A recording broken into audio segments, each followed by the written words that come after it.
Good morning. It is 20 past 8. We've been up for a couple of hours, but we've been looking at where to go next. We're going to be passing through Brussels, and we were thinking of stopping there and walking around the city, but I believe instead we're going to stop at a place called Dendermonde or something like that.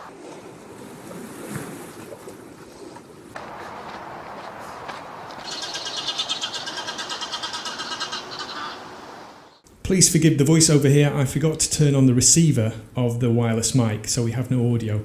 But basically what happened was, when we came into the lock, I decided not to go behind the barge because I was kind of trying to avoid thruster wash, and instead I went over on the starboard side of the lock, and the spot that I chose to stop to pick up the bollard was exactly the place that the thruster wash then started to come from, because the barge was pushing against the wall and his rudder was turned over, so we were getting pinned against the wall by the thruster wash. Everything was fine, but it was just a little bit stressful for Rosella, and once we were in position pinned against the wall, I couldn't really move forward or backwards without scraping hard against the wall, so we just stayed there and everything was fine. But it would have been a nicer start to the day if I'd have just gone 50 metres further forward.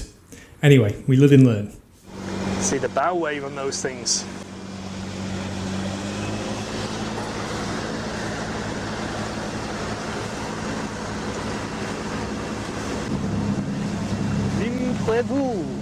If I'm correct in my guessing, that means the unexpected. I don't speak French, but it's improviso, Italian means unexpected, so possibly it means the unexpected, which is a perfect name for a boat because that's exactly what you get. You get the unexpected all the time.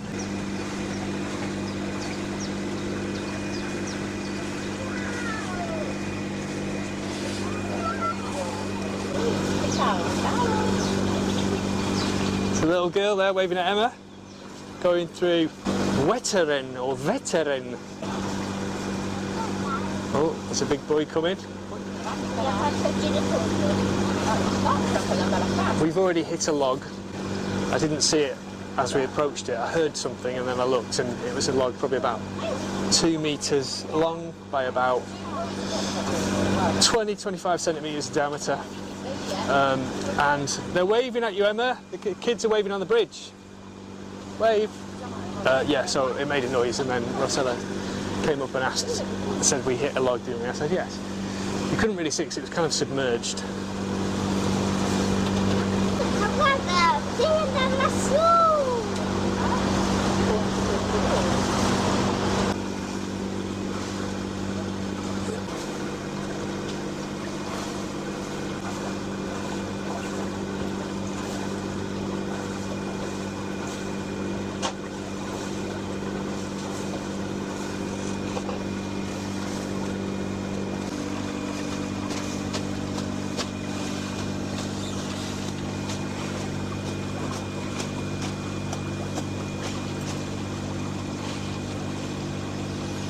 Ah, we have a mermaid on board.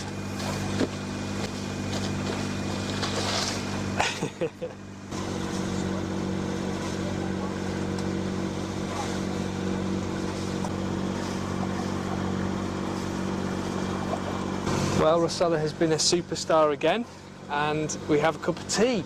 Oh, I've been looking forward to this. I've not had one for a while. But for the last hour, I've had that craving that you get sometimes for a cup of tea.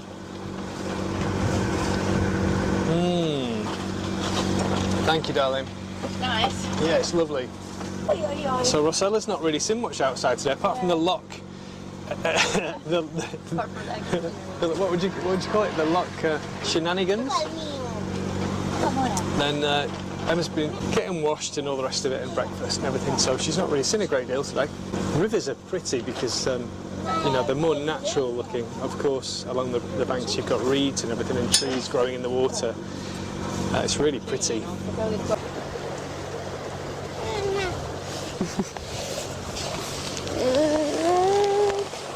I was just watching these houses go by, and the wind blew and it rattled our tent thing that I put up the tarp, and it started to make the noise of a sail luffing, and I was like, oh no, I need to adjust the sails now. Oh no, I don't, I'm not sailing. It's funny. It's like quite a cool place, this, actually.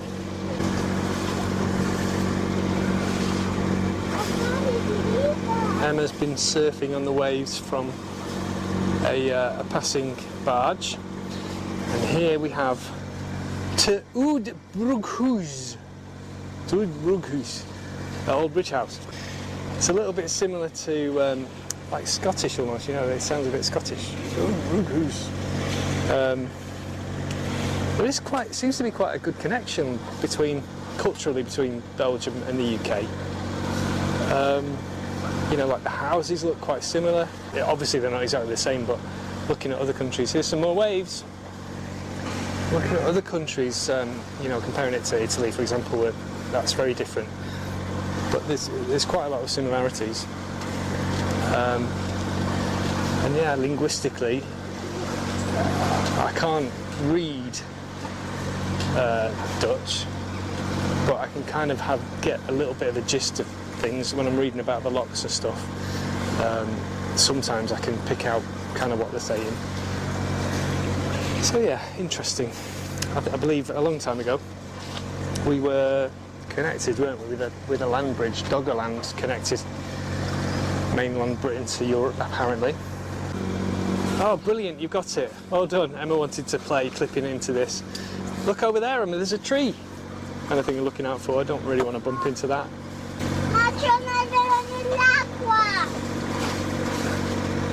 But actually this boat, it's got a reinforced Kevlar bow area from the waterline down. It's all reinforced with Kevlar, so it's very, very strong.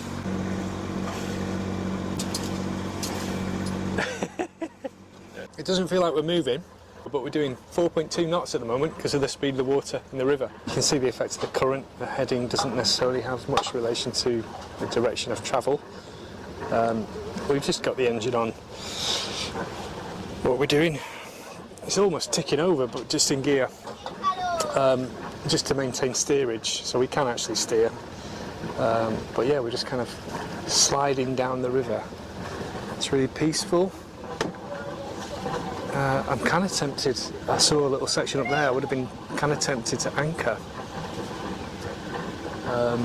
But I don't think that would go down well with Rossella. It'd probably stress her out too much, so I don't think I'll bother mentioning it.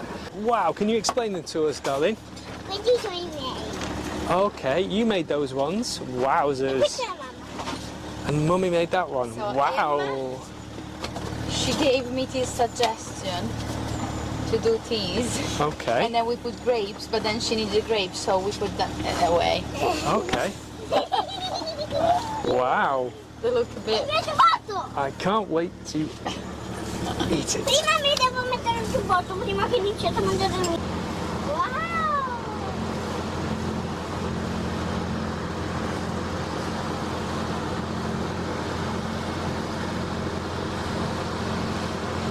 We're going to go surfing on the waves in a minute.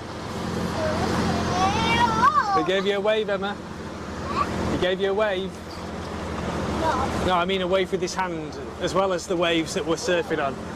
Whee!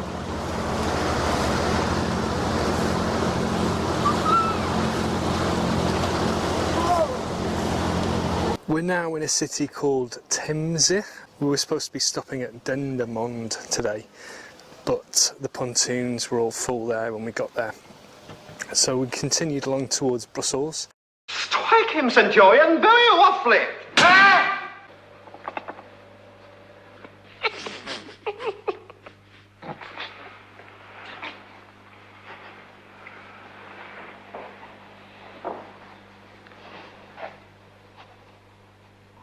And then we just saw these pontoons on the river and found the number of the harbour master. First of all, I accidentally called the people from the Waterways and bothered them again. And then I got the right number afterwards and phoned the harbour master here. And it's free again. If you're just stopping for a couple of hours, it's free. If we were to stay overnight, it'd be €21. So we're going to have a look at the city, go and do a little bit of shopping, and then we'll crack on. And we're intending to go through a lock and then we can moor up again, something similar to what we did yesterday, but with our fender boards this time. And yeah, that will save us a few pennies. We've got everything we need on board, inverter and washing machine, all that sort of stuff. So we don't really need shore-based facilities very often, but it's nice to have something like this where you can just step off and go and see the city.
about to leave, just to go 8 kilometres up from the river through a big lock into a canal. So we're going to have to get away without going any further forward for obvious reasons. And same again at the back, we've got our mast sticking out and the vessel just there.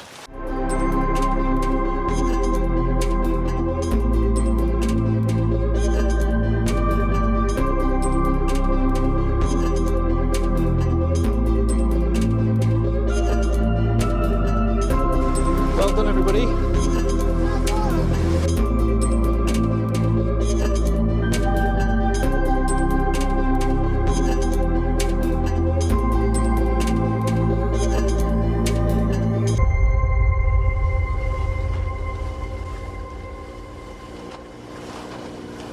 If there are any Belgian people watching this, then I apologise for me not realising how much of a kind of maritime nation you are. When I thought about Belgium, obviously I knew there are some big ports and things, but you know, seeing these kind of places, they're the kind of things you'd expect to see in the Netherlands, you know.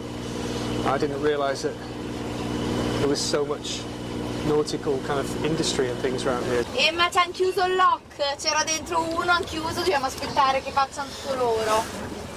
So we've been here about half an hour-ish.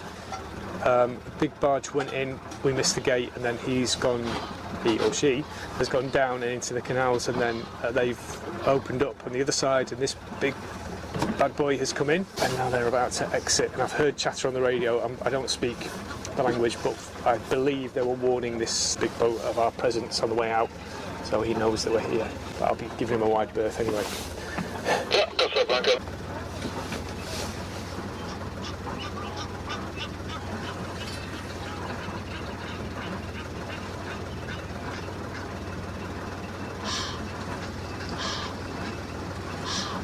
Right, so just come on. Marcella was just saying about how it's quite dark in the lock and how they should probably have some lights, and then they've just come on right now. They must have overheard you, darling. Maybe they've got a microphone on the end of the pier there. Hold on to this line on here like that. Hold that, right. So you're going to be holding the boat, and we're going to be, this is going to come down with us. There we go, green. C'è la cima da passare di nuovo dentro. No, aspetta, non vorrei mai che mi cadesse adesso che dobbiamo uscire. Yeah. I'm just getting out of this guy's way. Infatti lo facciamo dopo. We've just tied up now. It is 11 o'clock at night, because just after the lock where we wanted to stop, the lock keeper gave us permission to stay there, but then when we got there it was all full. There was a tiny space, a very, very small space at the back, but it would have been like right in the sternwash of some gigantic vessels and could have got washed about quite badly. So we decided not to stay there, and we've come further ahead. I don't remember the name of this place. It's a little kind of water skiing club and stuff. They've got moorings on the inside. And out here, they've just got bollards on the wall. So I tried to ring them, they didn't answer, but we're just tied up here. This is it for the night. So I'm going to sort out a load of mooring lines to make sure we don't shift about if any big massive vessels go past tonight, and then we can start thinking about having our dinner and getting little Missy to bed, because it's very late.